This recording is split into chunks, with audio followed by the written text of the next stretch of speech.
como se eu tivesse dormido, tipo, 15, 20 anos, né? E dormir 15, 20 anos no mundo da tecnologia é muito tempo. E eu me senti naquela de correr atrás. Né? E aí, eu fiz curso de tudo quanto é coisa que você possa imaginar e coisa que, como eu falei, não vai ser útil nunca pra mim. Mas foi bom eu aprender. Né? E por aí vai. Então, tô sempre estudando alguma coisa. Tô sempre fazendo algum tipo de curso, algum tipo de literatura. Sempre... É o que me move. E na verdade a linguagem é só uma ferramenta. Porque times diferentes, separados, um falando mal do outro. Não. Então isso também é um fazedor de bolha. Então a importância é, a tecnologia, ela tem que servir a gente. E a gente como profissionais, a gente tem que ver o que tem de melhor disponível para poder entregar o melhor que a gente pode. Sou desenvolvedor, eu entrego software ou parte dele, né? E então eu preciso conhecer a tecnologia, saber qual a melhor forma de fazer aquilo, ou a melhor tecnologia para fazer aquilo. Fala galera, David Ribeiro por aqui e está começando mais um episódio do seu podcast favorito sobre tecnologia e dados, exatamente, The Tech Toast. E como você pode imaginar, eu não estou sozinho, estou aqui como meu amigo de todas as horas, o gigantesco Wellington Domiciano. Gigantesco em altura ou tá falando de alguma outra parte do meu corpo, tipo a barriga? Em qualidade, não, Seja barriga essa é a minha sincero. especialidade, essa é a inteligência. Muito bom dia, boa tarde, boa noite. Sejam bem-vindos a mais um episódio do The Tech Toast. David, quem tá aqui com a gente hoje? Hoje nós estamos com o Denis, um cara que tem uma história gigantesca também com tecnologia, vivenciou muitas coisas legais e vai conseguir trazer insights legais pra gente, pra galera que quer se manter sempre atualizada, quer acompanhar todas as evoluções.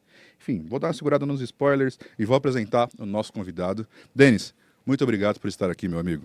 Eu que agradeço o convite, mas eu queria saber se eu posso entrar na competição da barriga aí. Opa! Briga boa, hein? O que eu vi, acho que dá uma competição aqui. Cara, esse TI e barriga tem tudo a ver. É um pré-requisito para você ser um bom profissional de TI, é ter uma barriga avantajada. Isso aí. Quando Como é que você vai ficar tanto tempo sentado se você tá em forma? Exatamente. Não dá, né? Quando você consegue apoiar a xícara de café na barriga e programar, isso é um bom sinal. Bateu o farelo de salgadinho aqui. Preciso fazer uma migração de carreira urgente. Se o seu foco for saúde, precisa. Vamos lá, brincadeiras à parte, eu que agradeço o convite, tá? Muito feliz de poder participar e contar umas histórias que só aconteceram comigo. Não fui buscar nada não, mas vamos lá. Tamo junto, meu amigo. Obrigado por ter aceitado o convite também. Aqui no Detect Toast a gente gosta de prezar também por um clima legal, por deixar todo mundo confortável. E além de tecnologia, a gente também gosta de celebrar, brindar e ter momentos legais com pessoas interessantes. Por isso que você está aqui, inclusive. E uma das coisas que a gente pede para os nossos convidados é que eles escolham qual é a bebida que a gente vai beber durante o programa. E você escolheu cerveja, Heineken. Conta pra gente por que Heineken. Olha, não teve um motivo especial da marca da bebida, né? Simplesmente porque é uma cerveja que está bem alta, tem um custo bom, um benefício bom e um sabor que me agrada. Né? Honestamente, eu escolhi água com gás. Eu falei assim, não, mas brindar com água com gás é um negócio muito triste, né? não, pelo menos uma cerveja, então, vamos lá. Aí, por isso que eu escolhi a cerveja. E você gosta de cerveja? Bebe nos seus momentos de lazer? Eu bebo bem pouco. Mas eu gosto de beber sempre uma cervejinha diferente, uma cervejinha um pouco mais especial. Em vez de eu matar um fardinho lá de 6, eu vou tomar 2 long neck, mas dá uma cerveja um pouquinho mais legal, um pouquinho mais cara. Então, geralmente é comum parentes, amigos me presentearem com uma cervejinha diferente, assim. Aí eu vou tomar uma, eu falo, legal isso aqui.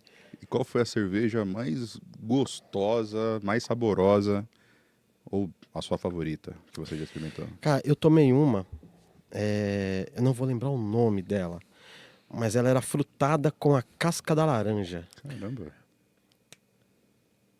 Achei que eu ia lembrar, mas não lembrei. É uma que ela até azulzinha? Não, era bem artesanal. Tinha aquelas garrafas, inclusive, que parece frasco de remédio. Ah, Sei. sim. Né? Um rótulo bem que impresso assim. Eu comprei no shopping aqui na região mesmo, naqueles quiosques, que estão sumindo também. Tem uma que surgiu bastante, que os caras vendem até um kit para você fazer cerveja em casa e hoje tá sumindo, tá saindo da moda. Mas eu comprei num desse, pô, adorei e nunca mais achei. Caramba. Nunca mais achei. Aconteceu algo parecido comigo. Tinha uma versão da Colorado que era Caramba, tô especial procurando do o Tim nome Maia. aqui pra lembrar da Colorado. Não, mas essa não é Colorado, não. Não, eu sei, eu digo, mas tem uma de casca de laranja que eu ia recomendar pra ele, que é maravilhosa. É a latinha azul, garrafinha também com rótulo azul. De laranja tem a Ocos Pocos, que eu gosto bastante, acho bem saborosa. E da Colorado que eu tava falando era uma de goiaba. Goiaba. Muito, uma edição especial do Tim Maia, do Leme ao Pontal. Muito bom. Exatamente igual você comentou. Encontrei uma vez, depois nunca mais achei, cara. Infelizmente. Deve ser difícil o cara sobreviver nesse meio, né? Tem tanta gente fazendo, o custo não é baixo, não pode vender muito caro. Por isso que às vezes surge, a gente vai, experimenta e o cara... parei. Não tava aguentando Sim. bancar isso. Rolê de golfinho, né? Não, exatamente. Quando você não tem um método legal para tirar tua ideia do papel, assim, para fazer as coisas acontecerem, é realmente muito difícil, cara. Mas isso não acontece aqui, nesse estúdio. Porque a Pub Produções é o melhor lugar para você gravar o seu podcast ou trazer a sua banda para fazer o seu ensaio aqui. Não precisa ser uma banda profissional, tá? A maioria da galera que vem aqui é por diversão, eles querem aperfeiçoar ali os seus dots. Mas se você é profissional também e quer contar com algo profissional que vai ajudar ali no desenvolvimento do seu produto, vem para a Pub Produções. Certo, David? Exatamente, meu amigo. Antes de começar o episódio, a gente precisa brindar, porque falar sobre tecnologia é falar sobre momentos legais. Então, meus amigos, um brinde à tecnologia. Um brinde aos dados.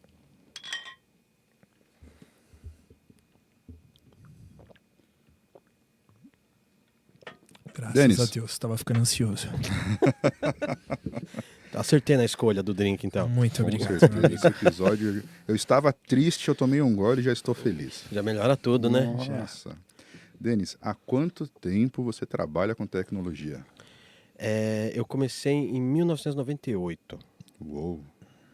Foi seu primeiro emprego? Na verdade, não foi nem um emprego, né?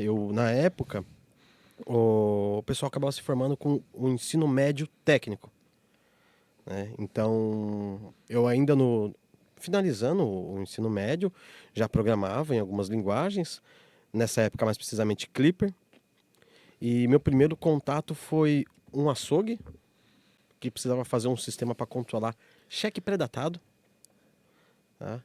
Curiosamente, eu nunca recebi por esse trabalho.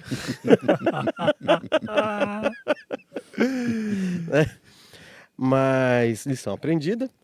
O outro foi uma fábrica de produto de limpeza. Aquelas que fazem produto de limpeza pro carro, pro caminhão do produto de limpeza, sair vendendo. Não sei se ainda existe isso por aqui. Eu sei que perto da casa da minha sogra ainda passa um caminhãozinho. Aquele água de lavadeira, né? Água de lavadeira, o cara com o alto-falantezinho lá, água de lavadeira, cloro, desinfetante. Jaques. E era uma fábrica que os clientes dele é esse tipo de pessoa, esse distribuidor, né, individual aí. E ele queria controlar clientes, rotas, tal. Esse foi o segundo trabalho que eu fiz ainda em 98, né? Mas esse eu já estava mais vacinado, né? Coloquei uma trava até uma certa data, caso eu não recebesse. E recebi, deu um pouco de trabalho, mas recebi. Recebi. Não precisei apelar para outros métodos. Mas eu falo assim, você vira profissional quando você recebe por algo, né? Então, ali foi onde começou a minha carreira. Em 99, foi que eu consegui um estágio numa indústria. Também para trabalhar com Clipper. Clipper? Clipper. Caramba, que legal. Foi a primeira tecnologia assim que você se deparou? Sim. Profissionalmente sim. Foi a primeira que eu comecei a trabalhar, né? Curiosamente, era o Siga já, uma versão antes já era um produto da Microsiga, mas ainda você tinha uns fontes e você compilava e gerava um novo binário. Legal. Toda vez. Mas era um produto já descontinuado. Acho que por isso que os clientes tinham todo o pacote de fontes ali. Siga, que é o predecessor do Proteus. Isso, que é o o Siga Advanced que virou Proteus, Legal. né? E você chegou a acompanhar todo essa Sim, evolução? sim. Em 99 foi quando a coisa estava começando a mudar, né, na microsiga. Acho que a versão do Siga Advanced, a primeira foi em 98, 97, por aí. Mas ainda não tinha pego o mercado. E em Clipper também, Legal. em Clipper, né? Então eu acabei pegando toda essa transição desse cliente que era uma versão que a gente gerava um binário mesmo, cada módulo, como a gente fala dos módulos do Proteus, para quem não conhece, então a gente tem o SigaCom, que é compras, o SigaFat, que é faturamento, veio dessa época.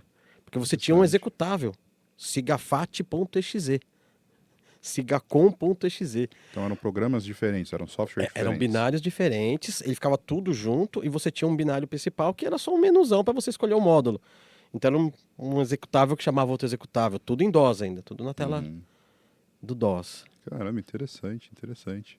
Então, pelo que você viu de evolução ali desses sistemas, foi melhorando, foi piorando? O que você viu ali dessas... Não necessariamente do Polêmico, Proteus, velho. mas daquilo Já- que já- você vê que... das tecnologias que foram surgindo. Um gole de cerveja, mano. Pode ser assim, velho. Não estou falando especificamente do Proteus. Estou falando dessas evoluções tecnológicas. Você acompanhou várias. Qual que te impressionou mais? Qual que te trouxe mais espanto de uma maneira positiva?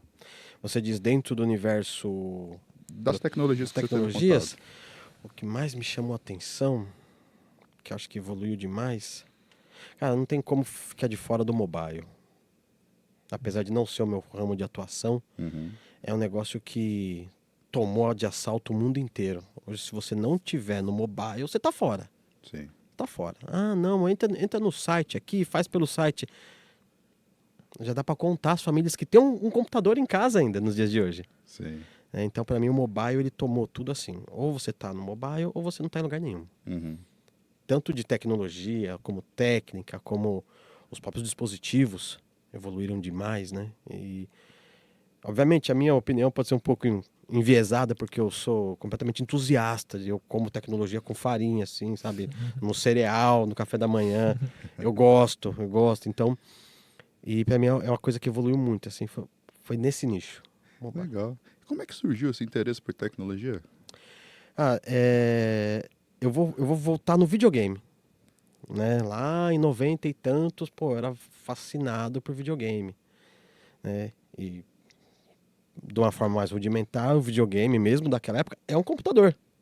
Ele tem processador, tem memória, né? Tem saída de vídeo, saída de áudio, input, não é um teclado, mas é um controlinho, Uhum. mas é um computador, né? E o cartucho que a gente espetava na época era um software, né, que rodava num hardware muito específico.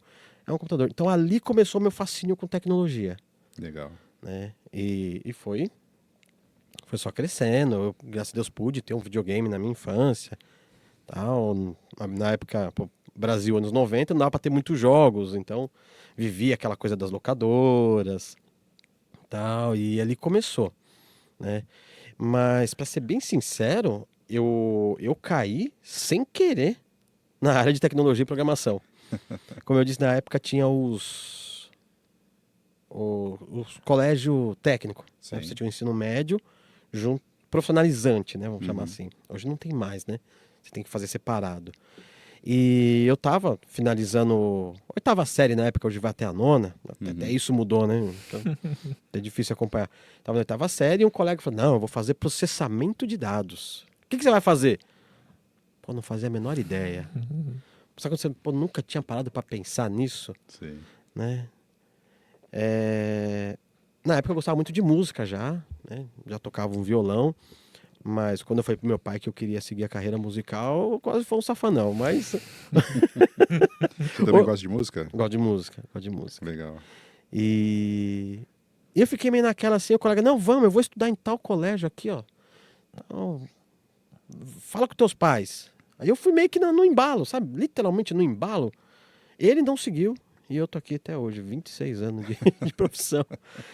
Mas, e quanto mais eu conhecia, mais eu me apaixonava pela coisa. Mas Mas eu queria saber, eu queria entender. Então, literaturas foram muitas, vídeos. Hoje em dia tem bastante vídeo de conteúdo sobre ciência da computação, é um negócio que me fascina muito. Sabe? Desde do hardware, por que existe o i3, o i5, o i7, qual que é a diferença entre eles, né? O tal do que, quando fala assim, não, esse é um processador de não sei quantos nanômetros. Cara, o que é um nanômetro? E por que essa medida aqui dentro? Então, eu vou nesse detalhe. Não que isso vai me agregar profissionalmente nada, mas é um assunto de meu interesse, que eu gosto de ler, gosto de estudar. Então, além de trabalhar com tecnologia, teu hobby também é aprender sobre tecnologia. É também aprender sobre tecnologia. Caramba, você não cansa assim de tecnologia 24/7, cara? Você não pensa em outras coisas? É o que você planeja fazer pelo resto da sua vida? Eu planejo fazer pro resto da vida. Que legal, cara. Eu não me vejo trabalhando fora da tecnologia. Já tive momentos cansado disso. Vou chutar tudo, vou fazer miçanga na praia, sabe? Uma coisa que eu gosto muito também são de automóveis. Vou fazer um curso de martelinho de ouro, vou alugar uma porta e vou desamassar um carro por vez. Mas depois passa, sabe? É aquela raiva momentânea, né? Às vezes aquele golpe que você toma, aquela frustração que você toma. Uhum. E você fala pra mim, chega Mas eu sempre me apoio na tecnologia, porque o que cria isso não é a tecnologia. Eu não tenho esse sentimento de frustração com a tecnologia, né? E sim com o universo que está em torno dela, principalmente o corporativo, né? Vamos, se a gente fosse transformar o corporativismo numa ciência, seria um negócio complexo demais de ser estudado. Né? Estaria brigando físicos teóricos, entendendo um buraco negro, teoria das cordas, um buraco de minhoca, e outro grupo de físicos tentando entender por que esse cara foi promovido. Seria um bicho de 7 cabeças. Então, o que acaba pesando a gente foi isso. Né? Mas assim, não me vejo. Eu gosto, eu estudo. Às vezes eu estudo umas coisas que eu falo, pô, não vou usar isso aqui nunca na vida, mas foi legal saber, né? E outras não, outras eu vou por necessidade.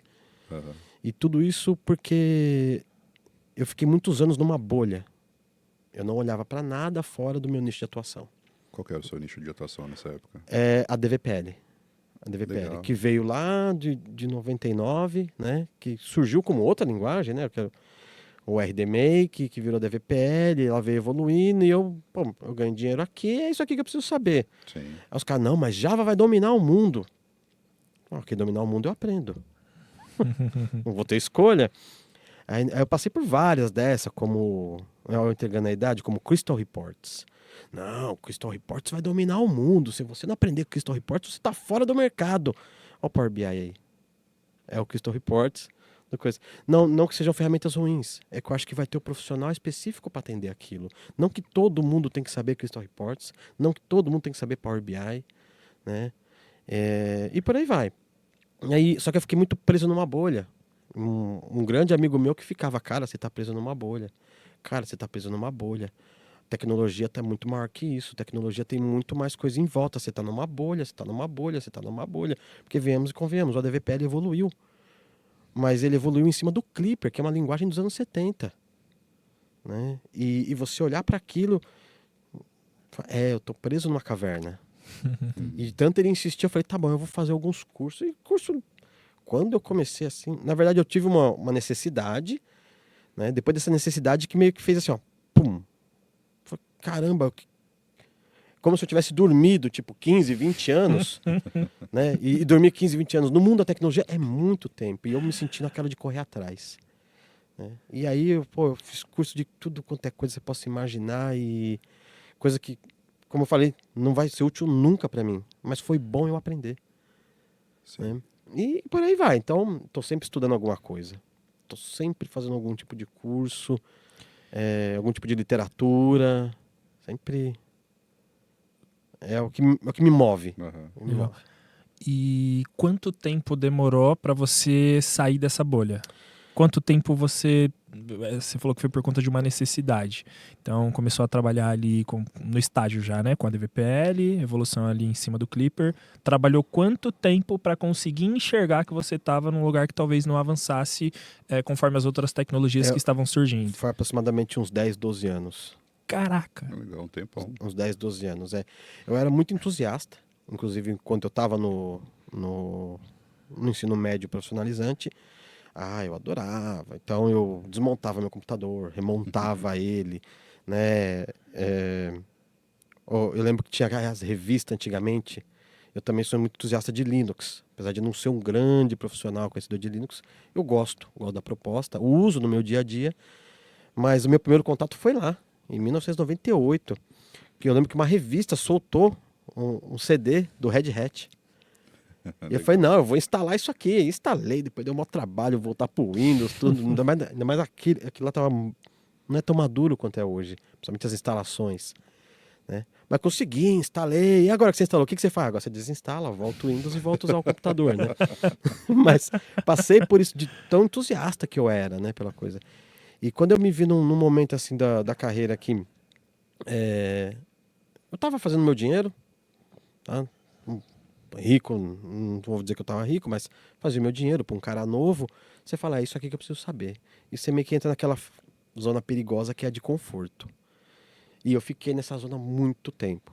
Muito tempo. Simplesmente abandonando o que acontecia à volta, né? E foi nessa época que você tem os smartphones, foi quando eles começaram a tomar o nosso bolso, né? 2011, 2012, que começou todo mundo a ter acesso. Até então era o iPhone 3, na época tinha 2008, 2009 tinha os primeiros Samsung Galaxy. Aquele chocolate que subia Android. a telazinha da O LG. Pô, esse aí foi esse era o campeão de chique, venda. né? Esse aí era o Mas o que a gente começou a ter contato aqui pra mim, tinha V3. Tinha uma marca muito esquisita que ela sumiu. Ele veio quebrando os BlackBerry. Ele veio derrubando os BlackBerry. Eu não vou lembrar o nome dessa marca. Mas ela tinha uns celulares bonitos e tal. Sony Ericsson? Não, era uma marca chinesa, com nome bem diferente, assim. Não vou lembrar agora, um nome curtinho. E eles tomaram assim, o mercado, aí começou o smartphone, aí veio, né, 2011, 12, acabou. Todo mundo tinha um smartphone no bolso.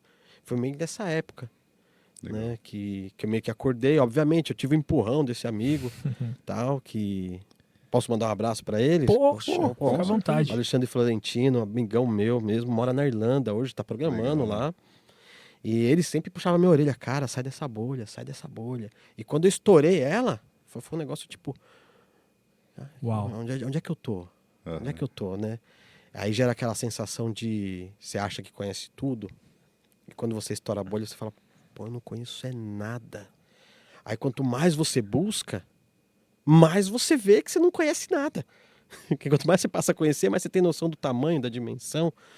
E por aí que foi que isso me faz bem. É um negócio que estudar, principalmente esses temas, né? Então, pra mim foi... Então foi aí que eu saí dessa bolha. Foi uns 12 anos. Ainda nesse tema de sair da própria bolha e continuar se adaptando, se atualizando, na verdade, sobre as tecnologias, explica para a galera que está em casa e que provavelmente está nessa bolha, tá sempre vendo as mesmas tecnologias e perdendo a oportunidade de ver coisas novas. O que você perdeu ao olhar para essa bolha e por que você considera importante furar a bolha e aprender novas tecnologias? Bom, eu vou só contextualizar. Claro. 2002, 2003, tinha um cara mais velho que trabalhava junto comigo, e eu novão ali, então eu comia com farinha, sabe? Entregava as coisas na metade do tempo. E ele vivia falando assim, aproveita, programador é igual jogador de futebol. Eu falo, como assim? Meu amigão, depois dos 30 é só pra baixo, velho. E a molecada nova vai vir te engolindo. Então junta dinheiro, investe na sua carreira agora. Depois disso, acabou. E isso ficou na minha cabeça assim, ó.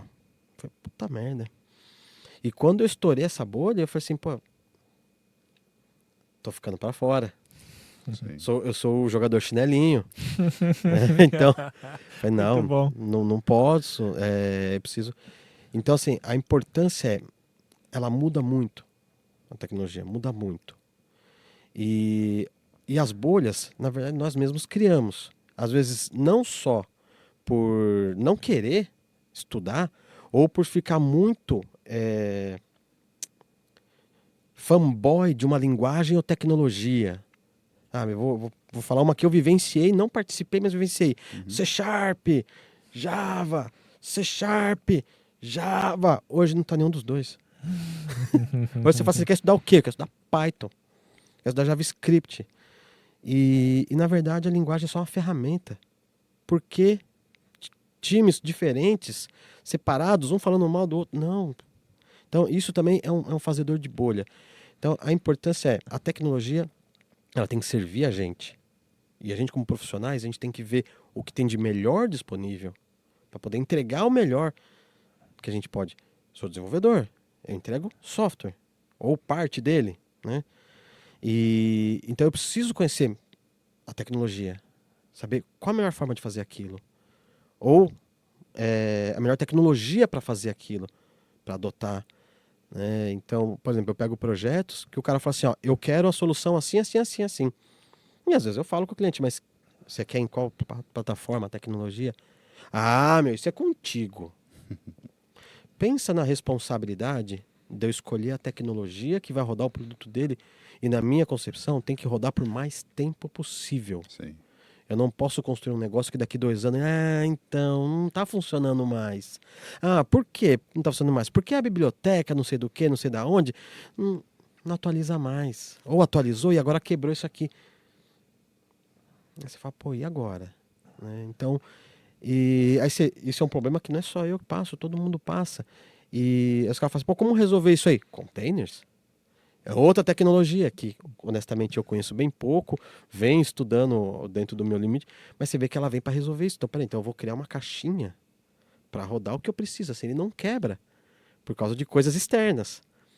Então, a importância, voltando, primeiro, é não ficar fora.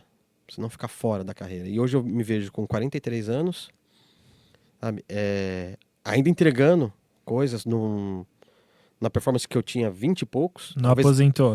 Não, que não nem o seu aposentei. colega comentou. Não aposentei e não perdi espaço pra garotada. Legal. Muito pelo contrário, eu puxo muita delas. Essa garotada. Por quê? Porque hoje eu tenho aquela coisa assim, eu não perdi o gás, tá?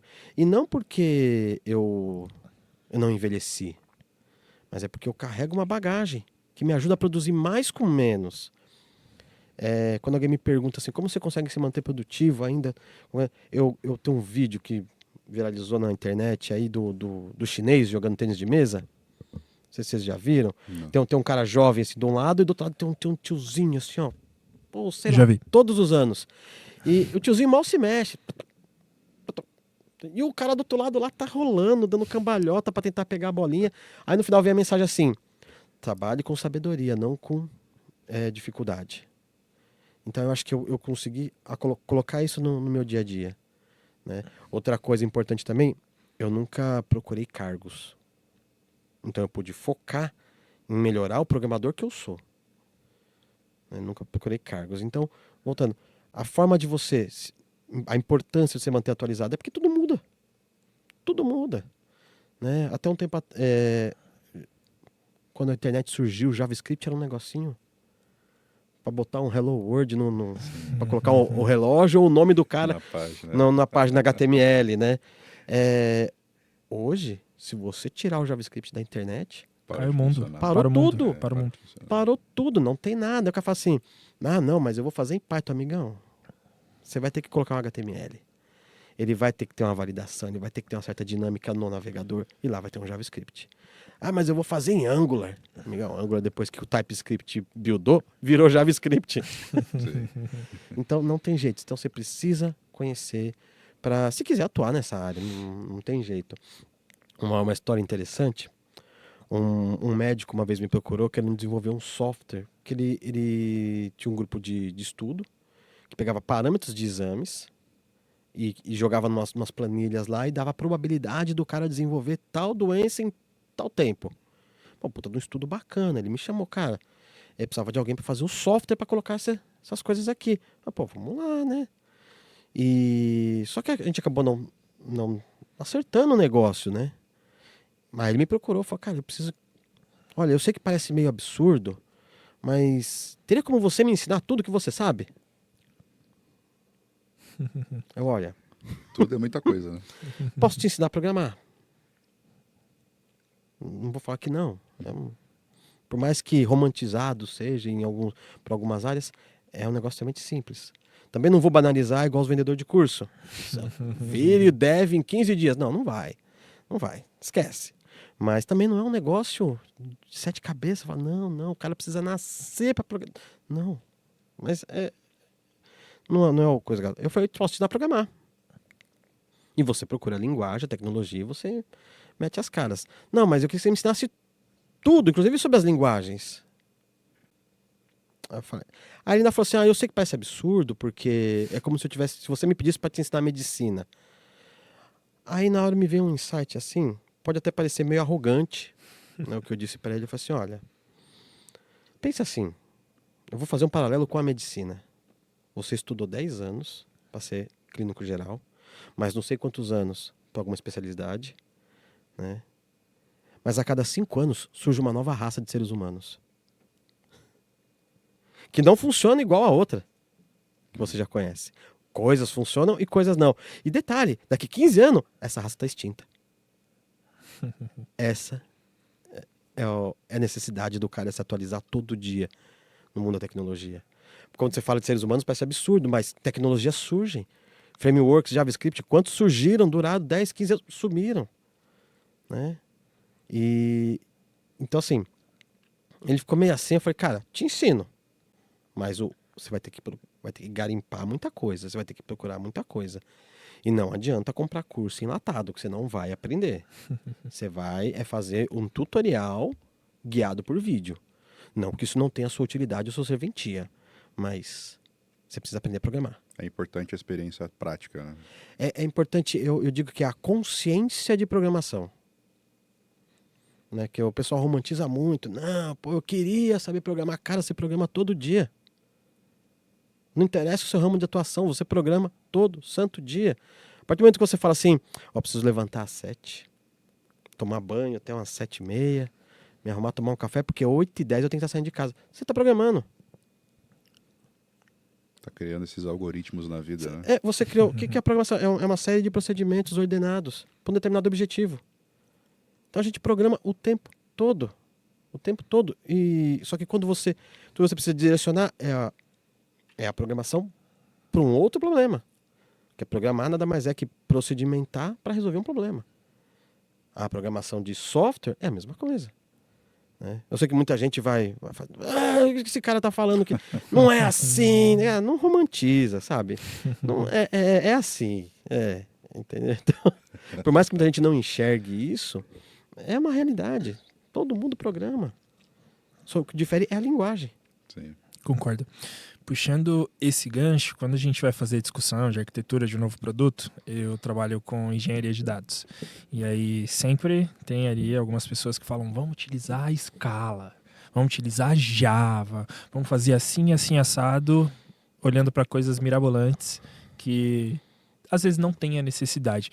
Seria melhor? Seria 1% melhor. Eu vou adotar uma tecnologia que é um pouco mais complexa, uma linguagem mais complexa, para ser 1% melhor? Faz sentido?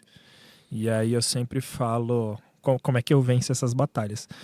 Galera, se eu precisar, estamos construindo uma plataforma. Vamos construir em Java, em Scala, qualquer outra linguagem.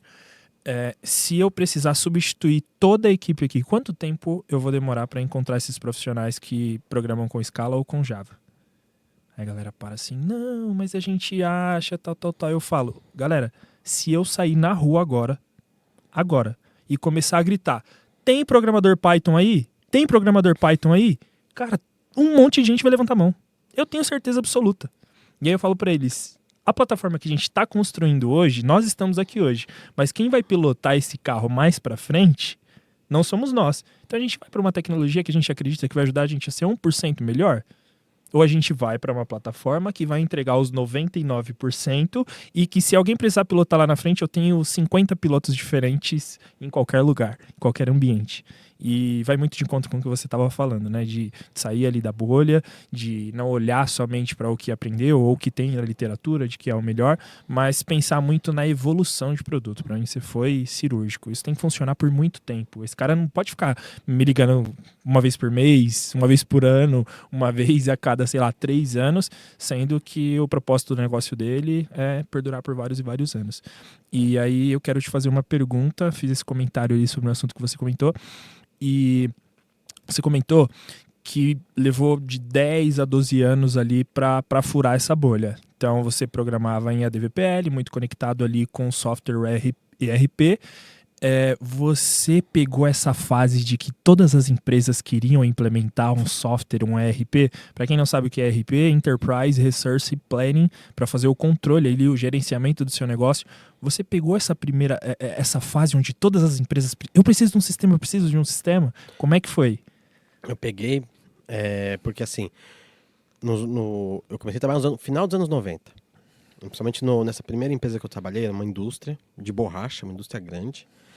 E você ainda tinha muito do pessoal da contabilidade fazendo a coisa no papel, né? E depois você tinha 2 caras que lançavam isso num sistema, né? Para ter a coisa ali mais armazenada de outra forma. Para não ficar aquela tonelada. A gente ainda peguei muito arquivo, muito sala de arquivo. Precisa subir lá no arquivo, né? E cuidar se tem renite? Não, então não vai lá.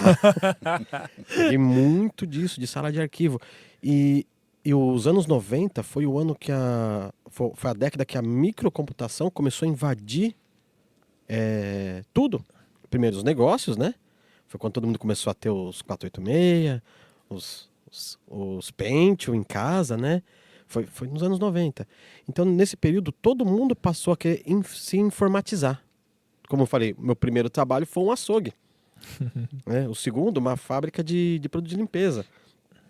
E mesmo numa indústria grande, ainda tinha muitos departamentos que não estavam informatizados. Então eu passei sim por esse período. Tá? Meu primeiro estágio foi em 99. Não só isso, como nesse período eu ainda peguei o famoso bug do milênio. Né? Que todo mundo dizia que ia acontecer tudo e não aconteceu nada. Então eu passei por isso. Passei por esse período, todo mundo querer um produto. E um bom fator de eu ficar preso na minha bolha, primeiro foi a arrogância, né? Porque você acha que você já sabe o suficiente e não precisa aprender mais nada. Eu acho que, pelo menos da minha parte, eu não posso falar por todo mundo que está preso em bolha que é isso, mas da minha parte foi. Então foi sim um obstáculo a vencer. E eu vi aquela coisa, por exemplo, a TOTUS, até então Microsiga na época, ela tinha um produto barato e bom. Eu não posso falar, por mais que o pessoal reclame, tem problemas, não sei o quê, não posso falar que o produto dela é ruim. É bom. Ele atende. Se eu quero instalar aqui, coisas básicas de qualquer negócio. Estoque, contas a pagar, receber, faturamento, compras. Cara, é bom. Vai atender. Que é um dos RPs mais utilizados no país, né? Sim, sim. E só que ele vendeu como um facilitador que foi o problema, que é a facilidade de customizar. Então você customiza muito fácil. Então assim, vamos falar, vou tentar trazer um paralelo com o mundo automotivo. Se eu pudesse colocar uma roda triangular no meu carro. Por quê? Porque eu ando em estrada de terra, tem então a roda redonda patina. Eu acho que essa roda triangular fica estranho, mas um sistema triangular no lugar da roda, né? Um triângulo. Pô, aí você vai na montadora e fala assim, balança demais. Pô, mas foi você que modificou o carro, cara. Não sai assim daqui. Não, eu quero que você me dê suporte. Né? Então eu acho que essa ainda é uma das batalhas deles até hoje. Mas, sim, eu peguei esse período e foi legal ver. Né? Principalmente quando eu lembro que eu comentei no começo do nosso papo aqui das locadoras. Pô, era case, vamos fazer o quê? Sisteminha de locadora. Na escola, foi muito, porque locadora foi um negócio que informatizou muito rápido. Né? E por mais que a gente ache que é um processo simples, não é? A etiquetinha, é a fita, é o titular, né? não seria o autorizado do titular a retirar a coisa também, né? O pessoal deve estar assistindo isso aqui e falando assim, pô, locadora. Que isso, Estão né, pensando meu? em carro agora. Não estão pensando em cartucho, VHS. Então, assim, eu vi sim isso e acho muito legal. Porém, gerou problemas também, no meu ponto de vista. Que hoje em dia o cara na ponta, ele não faz o trabalho dele direito. Não tô falando nem do cara de tecnologia. O cara do administrativo, do estoque. E quando solta lá na frente, pô, tá dando errado. Pô, mas o cara lançou errado aqui o negócio. Como é que o sistema deixa ele lançar errado? Customizado. Né? Não, às vezes não. O cara tá recebendo 15 peças, ele lançou 25. Não tem como a gente saber. Entendi. Sistemicamente, esse era. Hoje sim, hoje a coisa tá tudo amarrada, a nota é eletrônica, então ela já vem, já entra, já faz, já entra o documento da empresa, tudo automaticamente, já alimenta o estoque. Mas, de novo, você cria cada vez mais dependências nos sistemas. Quem aqui nunca ouviu, foi mal atendido em algum lugar e falou assim, a culpa é do sistema. O sistema tá lento. Virou muleta para tudo. Sim. Não que seja perfeições, assim como outros profissionais cometem erros, né? Entregam coisas não tão boas assim. Nós de tecnologia também. Mas é preciso ir trabalhando. Mas virou muleta. Então eu acho que é legal. Eu gosto de ver a tecnologia tomando conta das coisas. Mas é preciso a gente tomar cuidado com as responsabilidades. Né? Já tem o pessoal que... Isso é fato, tá? Essa história que eu vou contar é real. A gente trabalhava numa empresa. E para umas 10h15, assim, a gente descia para uma área de café. E a empresa tinha uma máquina de coca. Né? Quem cuidava dessa máquina era compras. E ela vivia engolindo o dinheiro. E não dava a bebida ou o troco do cara. Quantas vezes a gente estava lá na área de café, que a gente descia o pessoal de TI para tomar um café.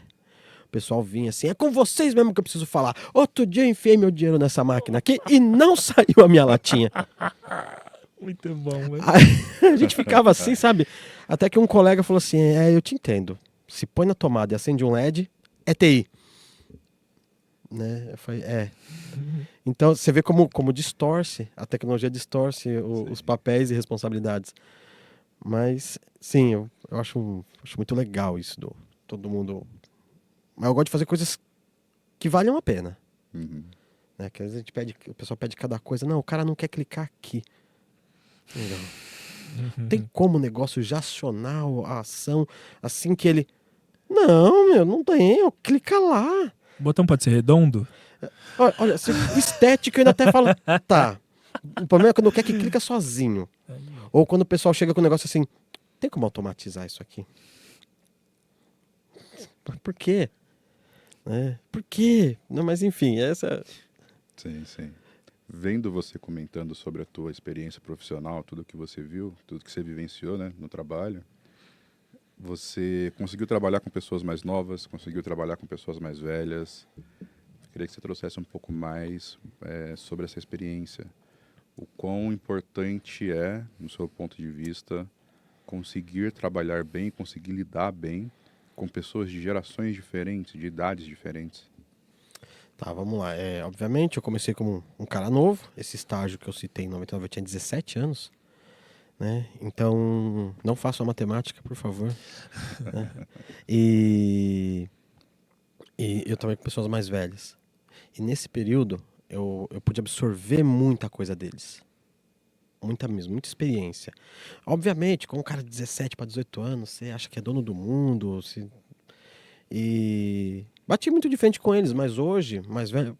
Não hoje, mas já um tempo atrás eu percebi, não, esse cara tinha razão.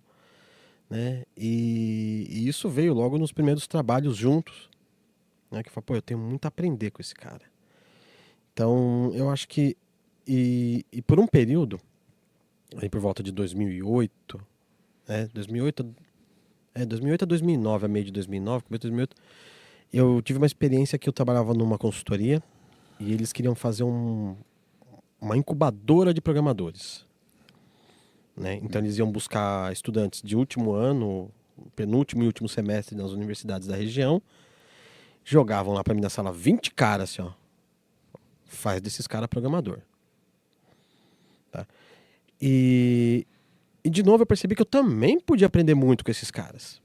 Porque eles nasceram numa época diferente. Né? Então eles enxergam o mundo de uma maneira diferente da gente. Né? Hoje eu vejo isso com a minha filha. Né? Outro dia que eu falei pra ela que não existia internet quando o papai era criança. Ela, então como é que você via TV? Eu falei, filha, tinha outro jeito. Aham. Não vai dar pra explicar pra ela a TV analógica, a antena, o bombril no negócio lá. Então a gente consegue aprender muito com essas gerações também. Só que eu acho que tem que estar todo mundo disposto. Tem que estar todo mundo disposto. Porque ainda hoje eu esbarro com caras da minha idade, ou um pouco mais velhos, que realmente querem sair em vias de fato comigo. Porque tem um cliente que o meu papel lá é organizar. Eu entrego devs também, mas o meu papel é organizar o projeto, meio que uma casca de DevOps. Não vou nem falar DevOps, que eu vou ofender a galera de DevOps, entendeu? Mas é só organizar as gavetas, vamos chamar assim. Eu nunca, com 26 anos de profissão, cheguei num cliente de Proteus que o cara fala assim, me dá o seu e-mail para eu te dar acesso ao Git. Uhum. Nunca. Os que eu passei que tem, foi eu que implementei. Falei, cara, como é que tá seus fontes aqui? Ah, tá nessa pasta aqui na rede. Ou não, peraí que eu vou te mandar aqui no seu e-mail o zip. Né? Era o pacote zipado com o projeto. Sabe, isso só vai subindo assim e graças a Deus eu esbarrei em clientes que falavam assim, não, Denis, tem jeito melhor? Eu falei, porra! Né? E a gente coloca primeiro só o Git, depois a gente começa trabalhar com branches separadas, depois a gente começa a fazer pull request, code review, aí a coisa começa a estruturar. A partir disso, tinha uma menina que passava 2 horas lá fazendo Gmood. Falei, não, peraí, eu te cuspo a Gmood daqui, ó, de um Git diff. Nossa, isso é possível? Então automatizamos um script para ela lá. Então, e uma vez num desses clientes, eles contrataram uma outra consultoria e a partir do momento que você tem código versionado, antigamente se paga nos 70, nos 80, nos 90, o cara ia fazer uma modificação grande num fonte, ele fazia o quê? Comentava um trecho de 40, 50 linhas, colocado, comentado por fulano em tal data. E ele fazia embaixo um novo código e deixava aquilo lá. Pô, já é versionado, eu não tenho a menor necessidade de largar essa sujeira de 40, 60 linhas de código versionado. E na hora que isso esbarrou que a pull request veio, eu falei assim, devolvi, cara, código comentado não. Tá? Os comentários têm que ser extremamente essenciais, tá? Porque a gente pegava coisa assim, quem pega uma DVPL já viu que você declara uma função como user function, e o nome dela. E o cara // função do usuário. Ô, meu amigo... Sério? Já vi, tô rindo porque eu já vi. Tem muito. Aí o cara fala, não, comentar é uma boa prática. Mas é um outro assunto. E aí, esse cara é de outra consultoria. E recusou o fonte dele. Aí o pessoal da equipe falou, você precisa arrumar isso aqui. O cara me mandou um textão assim, ó. Caramba. Daqui onde já se viu que comentar código é uma boa prática, manter a outra versão. Não, amigão, tem versionamento. Com um clique eu consigo ver o diff. Só as linhas que você mudou. Se você mudar um caractere dentro de uma linha, eu consigo ver. Não tem necessidade mais disso. Foi uma boa prática, não é mais. Hoje é poluição. Tira isso. Né? O cara pode me ver. Não pode ver. Não vou citar nomes, não vou nem citar o cliente. Talvez se alguém de lá estiver assistindo vai saber dessa história, mas... Faz parte. Então, assim, esse confronto geracional é um problema se a pessoa tornar isso um problema. Sim. Eu acho que isso a gente só tem a aprender. Só tem a aprender. E digo isso pra garotada nova também. Né? Garotada, cola no mais velho. Aprende. Talvez ele não tenha a mesma energia que o jovem. Mas com certeza ele tem bagagem. Uhum. Pega isso. E se você é mais velho, passa essa bagagem para o mais jovem. Porque é um outro problema muito exclusivo da comunidade de Proteus da DVPL. Eu aprendi um negócio aqui. Só eu sei. Se alguém precisar, eu cobro para fazer. Não, cara. Dissemina a informação. Não, é muito antijogo. Então, se você é mais velho, compartilha a informação com a garotada, né? E a garotada cola no mais velho. E o mais velho Aprende com a garotada. Eles vivem um mundo diferente, enxergam a vida diferente da gente. Aprende com isso também. Porque tecnologia muda todo dia. Todo dia. As vidas estão mudando por causa dela. Uhum. Né? Ó, é só ver. Ninguém mais pede pizza no telefone. Ninguém mais vai ter um ponto de táxi. Isso é verdade. É bem, bem interessante isso que você comentou, porque é o cenário mais comum. A galera mais nova acha que a galera mais velha, pô, tá todo mundo ultrapassado, esse cara não sabe nada, o que eu sei tá mais atualizado e tal. E a galera mais velha já acha o oposto, né? Tipo, essa galera nova aí, meu, não sabe fazer nada, só chega quebrando tudo e tal. Conseguir lidar com esses diferentes perfis de pessoas é muito importante pra gente conseguir fazer bons negócios, né? Concordo plenamente. Tem um rapaz que fez esse papel comigo. Vou mandar um abraço para ele aqui. Daniel trabalhava em uma consultoria, era um consultor de um RP, não tão grande quanto a TOTS, mas que tomou uma notoriedade bem bacana, principalmente no interior de São Paulo, que é a Senior Sistemas. Não sei se você já ouviu falar, Não. mas foi o primeiro ERP que eu trabalhei. E o Daniel, cara, eu ficava de papagaio. Ele era consultor, ia lá para resolver um probleminha. E eu só de olho, Daniel, como é que você faz isso aqui? Pô, moleque, vem cá, vou te mostrar. Mostrava o código, ó, essa query faz isso, aquilo, essa telinha, sabe lá onde a pessoa aperta o botão, tal, é isso que acontece, eu tratei assim, assado, precisar fazer a manutenção, me manda uma mensagem que eu te ajudo. Então essa minha adequação como profissional de dados e até um pouquinho como DBA aqui, que eu já vou te fazer uma pergunta muito bacana, foi graças ao Daniel essa adequação. Então, Daniel, um abração, meu querido. Daniel e Marcel. O Marcel era mais da contabilidade, resolvia alguns problemas mais complexos. Daniel era um pouco mais de entrada ali, a parte de pedidos, customização de tela. Então, um grande abraço para vocês. Vocês me ajudaram muito profissionalmente e com certeza aí são pessoas formadoras que têm esse papel que você comentou que é super importante. Levando para o outro lado, você como desenvolvedor e DBA ou desenvolvedor mais DBA, como é que funcionava essa interação sua com os profissionais administradores de bancos de dados? Um beijo, DBAs do Brasil. Vamos lá. Eu vou soltar uma coisa aqui. Eu sei que vai doer em muita gente, mas programador não sabe fazer query. Ponto. Senão não existia ORM. Tá? Eu sei que muitos vão ficar bravos, mas de forma geral, tá? Não estou dizendo que nenhum sabe, mas de forma geral, o programador não sabe testar, o programador não sabe fazer query. Tá? Por quê? Porque ele está induzido o teste, está induzido a fazer o teste de acordo com o que ele escreveu para funcionar. Então ele nunca vai testar o cenário que quebraria. Perfeito. E query também, ele está focado em outra coisa, não simplesmente na busca do dado.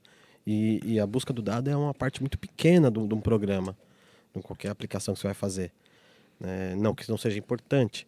Então, eu era um desses programadores que não sabia fazer queries. Né? E foi quando cruzou na minha trajetória assim, um indivíduo. A gente brigou bastante, a gente discutiu bastante, mas até o ponto em que eu percebi que ele não estava contra mim. Ele estava me ajudando. E que se eu parasse para ouvir ele, eu ia ser um programador melhor. Então, peço licença de novo, mandar um abraço pro Jackson Lopes. E ele pegava muito no meu pé, e era um cara de uma paciência, assim, e às vezes eu pistolava, não, que isso, eu quero. Ele, não, Denis, olha, não tô falando que tá errado, só tô falando que se a gente seguir esse caminho aqui, vamos olhar o plano de acesso comigo? Então, ele foi esse tipo de cara, ele é DBA, num cliente que usava DB2. Pô, e o DB2 é um negócio enjoado, principalmente com Proteus, que, venhamos e convenhamos, não tem... Um RP, ele não funciona exatamente. Se você vamos pegar as primeiras formas normais, não vai performar isso num RP. E nem é o objetivo. Nem é o objetivo, exatamente. Então você fala assim, pô, mas eu tenho esse dado repetido aqui. Cara, tem. Aceita. Tá? Ah, mas não foi o que eu estudei, tá errado. Não tá errado. Né? Tudo que você estudou tem que ser aplicado. Né? Mas você precisa conhecer. Né? Por isso que você vai deixar de conhecer as primeiras formas normais. Né? E beleza, então assim, ele vinha assim, cara, e esse banco ele enroscava muito E era um varejista muito grande, uma rede varejista muito grande. E alguém rodava um relatório mesmo que eu tinha feito, ou uma outra tela, e o Proteus, ele, por causa daquela compatibilidade ainda com o Clipper dos bancos de dados ISAN ainda, ele fazia o tal do hack lock. Ele loca o registro. Né? Aí você tem uma query gigantesca numa fila. Por quê? Porque ela está esperando um lock desfazer. Então tinha que tomar muito cuidado com isso.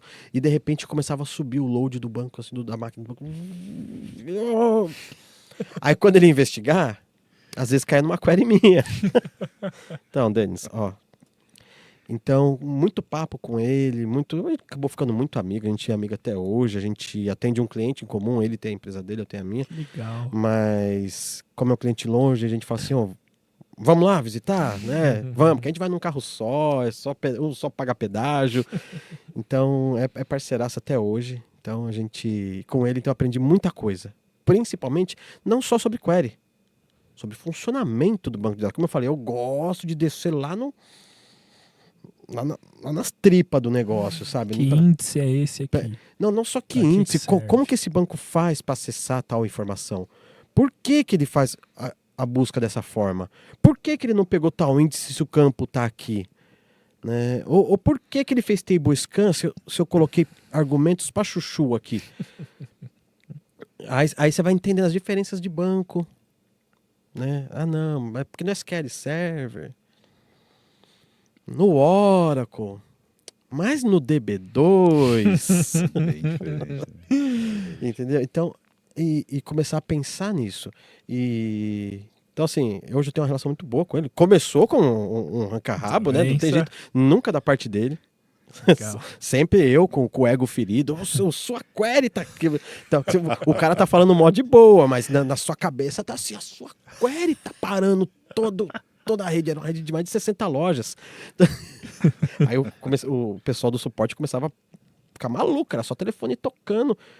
Né? Aí, então com ele eu aprendi muito a reescrever minhas queries, reavaliar elas.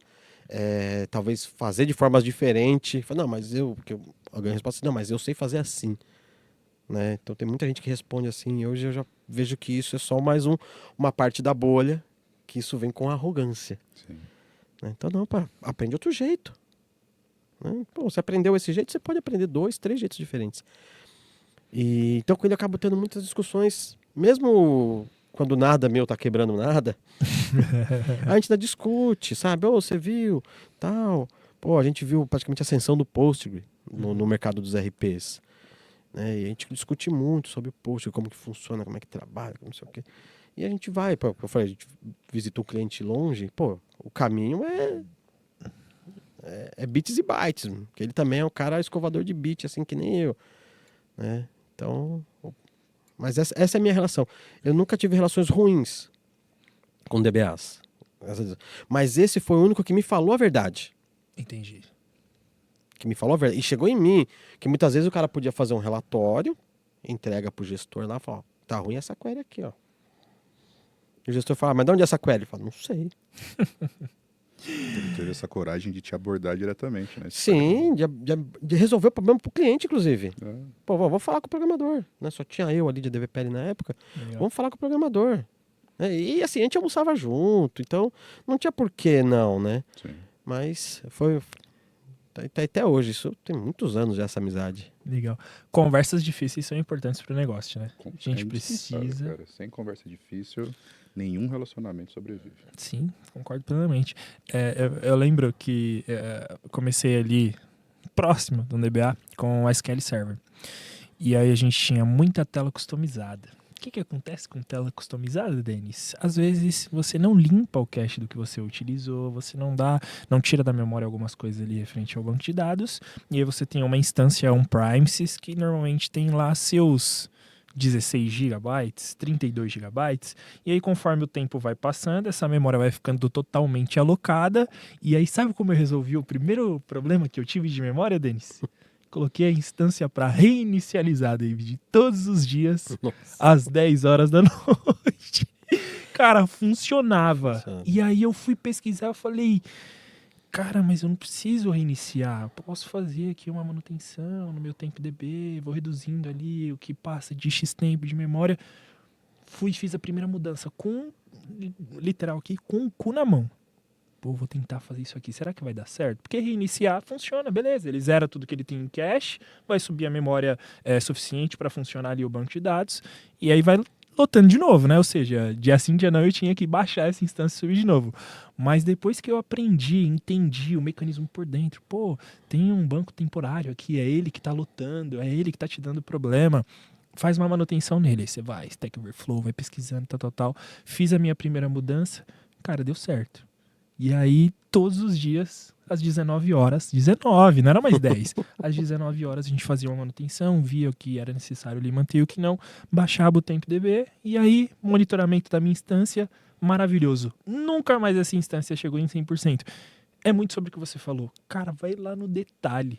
Tenta entender tudo que está acontecendo ali no background, no back-end, né, melhor dizendo, que às vezes as pessoas, quando tem um problema, elas se limitam no problema, né? Chegou o problema aqui, tô com problema de memória, a minha instância tá demorando para retornar. Ah, beleza, o que você fez? Ah, eu parei de fazer isso que eu fazia meio-dia e agora eu faço só no outro dia, de manhãzinha às 8 horas, porque só no outro dia vai funcionar. Não, pesquisa, vai a fundo. O que você tem de dica pra galera, tanto para desenvolvimento, quanto para interação, assim, com problemas? O que você tem de dica pra galera aqui? Como eles podem reagir a esses problemas? Olha, eu vou para uma abordagem que eu gosto muito e ela é muito repudiada para todos que eu recomendo. Não, é real. Sabe, o cara chega para mim e fala assim, eu tô com uma dificuldade aqui, não sei o quê. O que a documentação disso aí fala? Não sei, não foi na documentação. Cara, mas eu já vasculhei o Google inteiro e não achei. É sério? Você vasculhou o Google inteiro, cara? Tem muita coisa no Google. O Google inteiro? Você achou tudo. Né? Tudo, até venda de ilícitos, mas não achou alguém no mundo que teve um código de erro igualzinho o seu. Por que eu vou falar isso? De novo, anos 90. Né? E eu era estagiário e toda vez que pipocava um erro, eu chegava na moça que trabalhava comigo lá, que era a programadora mais experiente. Tá dando esse erro aqui, ó. Você já viu? Pô, é claro que ela já viu. Ela tem anos e anos de experiência a mais que eu. Ela falava, já vi. Inclusive tá aqui, ó. E me entregou um livrinho. Chamava... Era o Guia de Erros do Norton. O Norton, do antivírus, ele tinha um guia de erros do Clipper. Que doideira. Né? E lá tinha causa, possível solução. Né? Só que em inglês. Mas já era alguma coisa. Vou dizer que em 99 a gente não tinha buscadores como tem hoje. Começando. Né? A gente tinha um Yahoo, o Alta Vista surgindo. E a experiência era horrível. Né? Nossa. Então assim. Então você não tinha a internet como base de consulta. Você tinha livros. Pô, e eu lembro que na primeira vez eu fiquei bravo. Pô, custava me falar o que é? Né? Mas, de novo, eu entendi o porquê dela fazer isso comigo. Né? Então eu falo, vai na documentação. O que a documentação fala? Hoje em dia é difícil você ter um produto já difundido como o SQL Server, não ter uma documentação decente. Difícil demais. Entendeu? Você vai encontrar, seja lá Oracle, Postgres, SQL Server, o Windows, achou um erro de Windows. Eu vou falar um erro besta que eu tava achando. Que eu tenho uma máquina com Windows que é só para jogo. E ele não atualizava a droga do relógio. Né? E na plataforma que eu jogava, tinha sessões com horário para eu entrar. Então eu tinha que entrar na sessão no horário que ia começar a partida. Eu perdia porque estava 10 minutos atrasado. O reloginho do meu Windows. Cara, esse negócio não tinha que atualizar sozinho? Né? E eu fui onde? Na Microsoft. Tem lá, você pode trocar, você vai em tal lugar, tal, você troca. Você provavelmente, o servidor ao qual está buscando o horário não está respondendo. Legal, vai lá, troca. Não funcionou, então tenta essa alternativa que é você ir direto no registro. Então assim, eu falo assim, recorram à documentação. Né? Você comentou do Stack Overflow. Né? É um lugar interessante para você ter respostas rápidas, porque tem muita gente respondendo e interagindo ali. Mas eu falo, não fica só ali. Porque às vezes o que o cara arrumou lá como solução foi reiniciar no final do dia. Muito bom. Aí você fala assim, não, mas eu li que a única solução ideal é reiniciar no final do dia. Não, cara, você leu onde isso? No Stack Overflow. Não que esse cara tá errado, solucionou para ele. Vai solucionar para você. Sim. Mas é realmente a solução? Não, é um paliativo. Cirúrgico. Paliativo. Então, assim, vai na documentação. Vai na documentação. Entendeu? Não tem. Vai. Se ela for ineficiente, se ela for ruim, aí procure outras fontes. Mas hoje em dia, olha, eu dificilmente esbarro numa documentação ruim. Dificilmente De um mesmo. software consolidado, muito De difícil. software, de linguagem, de tecnologia, de framework, é muito difícil esbarrar numa documentação ruim.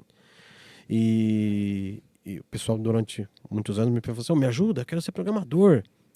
Ajudo, cara. Escolhe uma linguagem qualquer aí que você consiga executar fácil no seu computador e vai fazendo uns Hello World. Né? Depois a gente vai evoluindo isso. Ó, tenta fazer isso agora. Ah, então eu segui um tutorial do cara não sei na onde. Como eu falei, isso tem serventia. Mas se você não entendeu o que você está fazendo, Só vai replicar código. você só seguiu um trilho. É isso aí. Né? Aí, cara, eu faço o que aquela moça fez comigo. Ah, tá dando esse erro? O que a documentação diz sobre esse erro? Putz, a documentação? Cara, vai na documentação. O que o cara não entende é que isso faz parte do aprendizado dele. Isso faz parte da jornada dele. Se toda vez eu falar, isso aí é por causa disso, faz o seguinte, pega essa classe, muda para não sei o quê. Eu resolvi o problema dele, não ele. E programar é resolver problemas. A moça que te deu o livro, quantas vezes você voltou nela depois que ela te deu o livro? Pra perguntar coisas? É. A gente trabalhou junto muitos anos. Mesas do lado, assim. A gente trocou ideia, mas assim, eu criei o hábito de pegar o erro. E mesmo quando eu procurava, ela ainda brincava. Cadê o guia do Norton? Você perdeu ele? Geralmente ele fica aqui nessa gaveta. Ah, tá aqui ainda, ó. Então, pensa que eu tinha 17 anos. Então, Sim. Então, foi um papel importante. E hoje eu tento passar isso. Sim. Né? Então, vai na documentação. E às vezes eu escuto coisa do tipo assim: ah, eu até fui. Pô, mas é em inglês. Pô, cara. Aí você me quebra. Google Translator, né, cara? Você nem sabe inglês. Mas aí você tá se deparando com outro problema, né? Pô, estamos em 2025. Cognitivo. As pessoas, hoje em dia, eu conheço de pessoas que trabalham para empresas de fora, morando no Brasil, ou não, tá lá. Então o seu problema é maior do que aprender a programar. Sim. Né? Então eu falo, documentação, cara. Documentação. Aí se ela não te resolver, aí você tenta trocar ideia com parceiros, ou no Stack Overflow, né? Aí sim você vai. Talvez você vai achar uma solução lá, mas o que eu falo assim, nunca pegue o que você achou lá e ponha no seu produto. Analisa se faz sentido pro Analisa se código. faz sentido. Sim. Né? Como eu falei, eu gosto de Linux, eu uso Linux. E quando você tem algum problema, é muito fácil você achar o cara. Roda esse script aqui.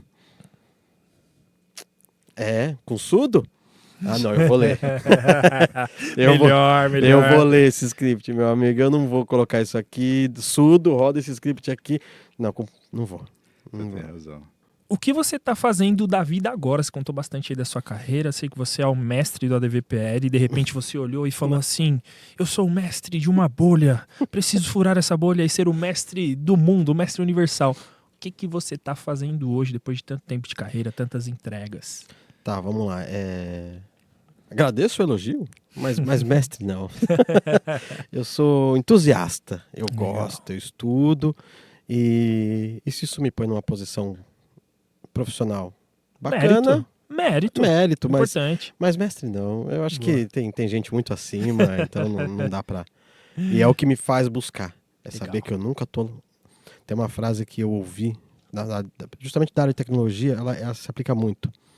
Uma frase praticamente de 2 palavras, que é absoluto, obsoleto. Caralho.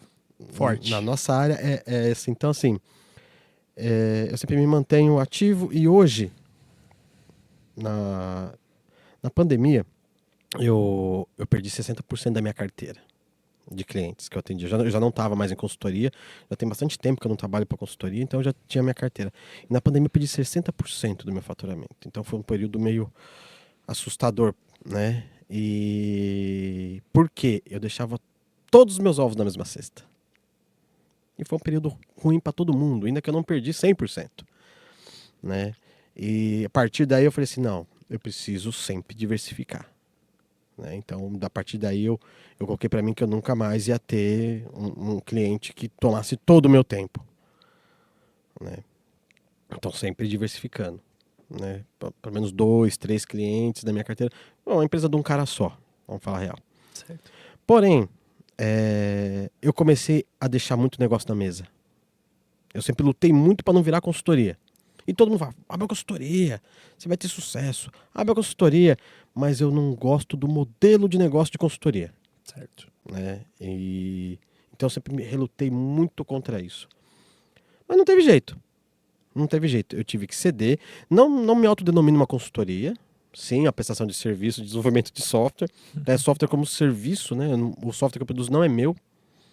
E na real a gente nem produz software. Boa parte dos meus clientes é a DVPL.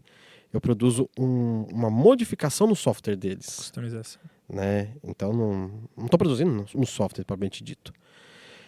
E de alguns anos para depois da pandemia eu comecei a deixar muito negócio na mesa. O pessoal me ligava, pô, não tem mais como te atender.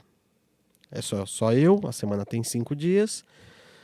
Não consigo mais te atender, não consigo te atender, não consigo te atender, não consigo te atender. O que começou a acontecer com isso? Pararam de me procurar. Ah, mas tem o Denis lá, que às vezes o pessoal indicava. Ah, já falei com ele. Ele não consegue me atender. Esse é um problema terrível. E né? isso vai deixando um negócio na mesa. E não é só questão do dinheiro, é questão da oportunidade.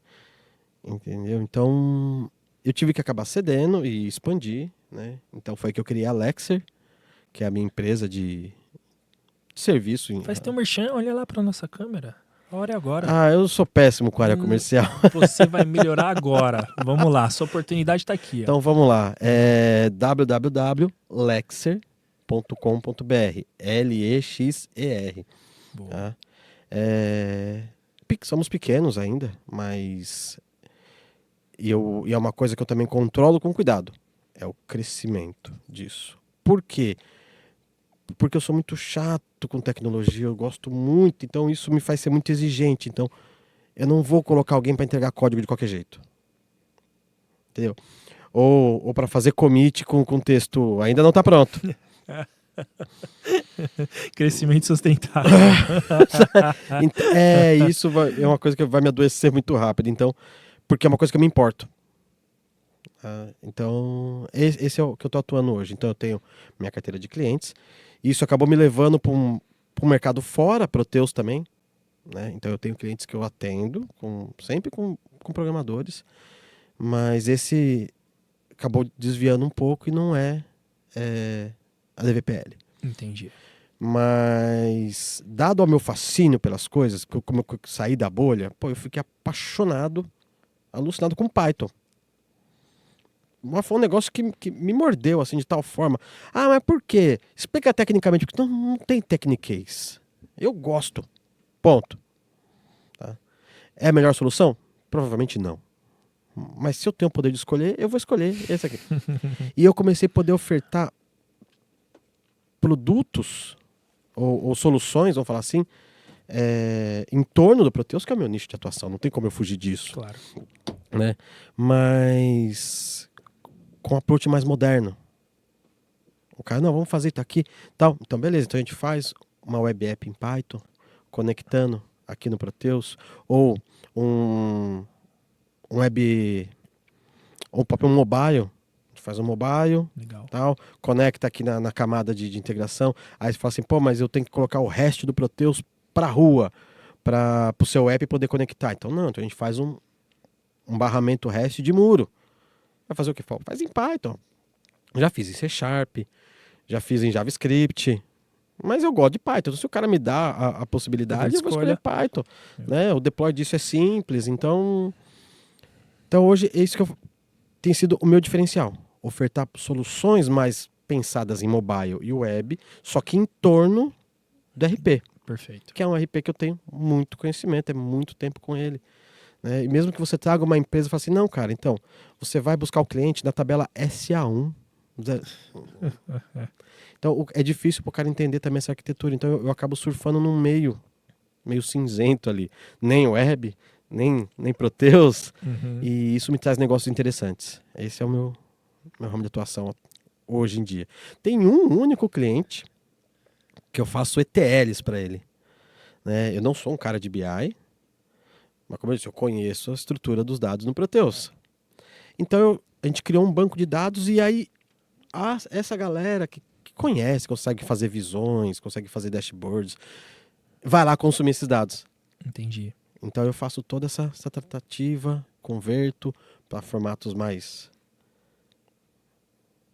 voltados para um business intelligence. Entendi. Me conta um pouquinho mais dessa arquitetura. Então tem um banco, Isso. Tem um Proteus rodando legal, e precisa extrair os dados do Proteus e levar para um outro banco. certo. Na época a ideia eles queriam chamar pessoal de Power BI, né? Uhum. E a primeira coisa que o cara sentou, o consultor de Power BI sentou do meu lado e falou assim: preciso que você me explica toda a estrutura de dados do Proteus. Meu amigo. Não dá, cara. Não dá. Não, como não dá? Não dá. Por quê? Primeiramente porque eu não conheço toda ela. Quantos anos de experiência? Não, e mesmo assim, você tem tabelas lá que não tá dentro do meu nicho. Se for back-office, que é um negócio que todo cliente tem. Pô, mas você pega um cliente que é de oficina, você vai ter os modos específicos de oficina lá, eu não conheço.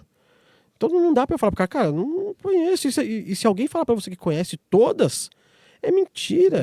Eu não consigo nem te chutar um número aqui, 3 mil, 4 mil, 6 mil. Se alguém pegar o dicionário do Proteus lá e puder fazer um count lá, eu não... Eu falo, cara, não dá. Me fala qual a visão que você quer montar, que eu te falo onde você vai buscar cada coisa. Perfeito. Né? E o Proteus, como eu disse, não é normalizado, é uma estrutura de dados para RP. Ele tem uma tabela que é chave em toda a tabela, que é a filial. Né? E você fala pro cara, não, aqui é a filial. Não, mas filial do quê? Filial do sistema. Ah, tá. Aí você fala isso aqui, ó, isso aqui é a tabela de cliente. Tem lá filial, código, loja. Mas o que é a loja? Loja é a filial do cliente. Não, mas não tem o campo filial? Não. Filial é do sistema. Loja é a filial do cliente. O cara... Pum. E não culpa o cara, tá? Realmente ele não tem que saber isso. É uma estrutura de dados muito peculiar, né? E ainda mais por questões de compatibilidade com o ISAM, que de onde veio, o Clipper, tal, o Seagate Advanced. Tem aqueles benditos campos de Hackno e Deleted, né? Que isso não tem no banco convencional. Então você não pode, você tem que tirar os deletados, cara. Mas como tirar os deletados? Você pegar um cara de banco hoje, tira os deletados. Mas que deletado? Oi? Tem que colocar uma condição a mais no AIR. Né? E aí o diretor na época falou assim: não, cara, faz o seguinte, vamos montar um banco de dados e você exporta para lá. Na verdade, já tinha um cara que fazia isso, né? Mas ele fazia para um produto específico da empresa. Certo. Então, Provavelmente só conhecia aquelas tabelas. não, ele até era um cara que trocou muita ideia comigo, então Entendi. ele vinha, Denis, pô, tá aqui, é aqui que você busca e tal. Aí vinha, tirava dúvida, trabalhava na mesma sala, então ficava fácil. Mas quando você já traz um serviço de fora, o cara tem orçamento, o cara tem cronograma, o projeto tem um custo, ele não pode ultrapassar o custo, é diferente de um recurso estático lá. Concordo. Né? Então esse cara quer vir ganhar o mais tempo possível, ele não quer eu dando aula de Proteus para ele. E foi aí que o diretor falou assim, cara, faz. Né? Esse outro rapaz tinha saído, né? E eu toco. Então a gente faz de forma bem rudimentar, tá? Se eu falar as técnicas que a gente usa aqui, muito vai falar assim, mas cara, eu não sou um cara de BI, eu sou um cara de RP. Né? Então a gente usa SQL Server, usa o próprio agent do SQL Server para fazer as cargas, né? Então tem uma tonelada de proc para todo lado, que conectados com uma linked server. Legal. Que esse era o cliente do DB2. Então, primeiramente era linkado com o DB2, agora está até mais fácil porque foi tudo para SQL. Né? Mas ainda assim, para manter a estrutura, foi criado um linked server para SQL. Então, via linked server, executam várias queries que carregam nas tabelas desse banco. E dali o pessoal faz o trabalho deles. Sai tocando consulta, alguns extraem Excel, a gente monta views. O cara vem em Excel, né? Tem um departamento de inteligência lá, de mercado, eles montam as próprias visões lá no Excel, tudo baseado numa view. E tem também o pessoal de BI, aí eles conectam. Né? A gente... Quando você vai fazer essas customizações, quanto que o seu cliente pede para você fazer uma tela, fazer uma customização, um desenvolvimento, já pensando em como ele vai medir esse resultado depois, como ele vai analisar esses dados? Pode ser sincero. De uma tela, você diz? Isso. No Proteus. Exatamente. Fez a customização de uma tela, vai atender algum propósito específico ali do cliente, e aí quantos deles te pedem já pensando no resultado dessa tela? Quais dados vão sair dali para analisar? Então, geralmente eles procuram... O cliente que mais pede esse tipo de coisa é um varejista. Entendi. Então o resultado para ele tem que aparecer nas consultas de markup, de margem, de vendas. Certo. Tem que aparecer nas vendas. Legal. Entendeu? Então, assim, geralmente não me pede algo extra para uma espécie de telemetria para medir aquela tela. Entendi. A menos quando não tem adesão dos usuários. Certo. Né? Porque às vezes o usuário tem um problema, a gente cria uma tela para resolver um problema específico do cara lá, e o cara continua batendo, abrindo chamado, reclamando com a gerência que não foi resolvido. Eu falo, mas você usou a tela? Usei. Mas não me ajuda. Caramba. Não é possível. Né? Aí você vai, fala, mete um log aí. Vamos ver quem tá usando. Aí você pega. Entendi. O caso mais icônico a gente tinha uma consulta de produtos numa tela de venda mesmo, que ele tá com o cliente ali, Certo. um varejista. E a gente tinha criado uma estrutura de dados dentro do Proteus mesmo, mas não direto nas tabelas de produto, para facilitar a indexação dessa pesquisa. Legal. Né? Obviamente, a gente vai ler técnicas de Big Data, obviamente não chegou a aplicar um Big Data, mas você faz um índice de palavras para tentar fazer assim, afunilar e chegar no resultado que o cara quer, do produto que ele quer vender, o mais rápido possível. Certo. E o pessoal abria a chamada assim, ó, eu não vou usar essa tela, tá lento. Tá, lento quanto? Aí perguntar ao pessoal de sustentação, eu não sei lento quanto. Não sei. O pessoal abre chamado que tá lento, eu passo para você. Tá, mas ninguém foi medir, ninguém foi aferir? Não fomos. Como é que a gente faz isso? Realmente não tem como aferir. Falei, vou fazer uma coisa. E nos meus testes era extremamente rápido. Aí o que eu fiz? Eu coloquei um cronômetro. Simples. Esta consulta executou em X milissegundos. Em milissegundos. Né? Aí eu falei assim, o pessoal de sustentação, toda vez que alguém abrir chamado, pede para printar essa tela e trazer, mostrar o tempo em que ela executou. Nunca mais abri chamado. O tempo médio, isso dentro de um RP, era 0,7 segundos. Cara, e o pessoal reclamando? Reclamava. Provavelmente reclamava, não porque estava lento. Como eu disse no começo do nosso papo aqui, o meio corporativo é um negócio a ser estudado. Provavelmente alguém tinha birra ou dissabor com alguém da área de TI e queria criar um incômodo, sabe? Queria criar uma pedra no sapato. Nunca foi a consulta, nunca foi a performance, nunca foi a aplicação. Ai, caramba, imagino. Bom, Denis, cara, queria agradecer muito aí pela tua presença. Foi maravilhoso ter você aqui conosco. Deixa suas redes sociais aí para quem quer te encontrar. Cara, eu não sou muito ativo nas redes sociais, tá? Mas podem me procurar no LinkedIn, tá? Como Denis Toffoli. As outras eu não uso para efeitos profissionais. Legal. Né? E tem o site da Alex, lá tem um Fale Conosco, caso alguém se interesse. Né? Pode vir uma mensagem para mim. E é isso. No Instagram ainda. Eu sei que estou em falta com isso. Ainda mais começando um negócio novo, eu preciso estar mais presente nas redes. Eu até comecei um canal no YouTube. Legal. Para tentar trazer um pouco disso, né? Deixa o nome aí pra galera. Como é o nome Chama do canal? Angry Coder. Angry Coder. Angry de Angry Birds? Angry de bravo, de Legal. irritado. Isso. Hoje eu tento não ser mais, mas eu já fui muito briguento no passado. Então, aí eu falei, vou trazer isso aqui para uma forma mais descontraída. E eu acabei postando um vídeo só lá, né? Porque eu sou muito entusiasta do open source. Certo.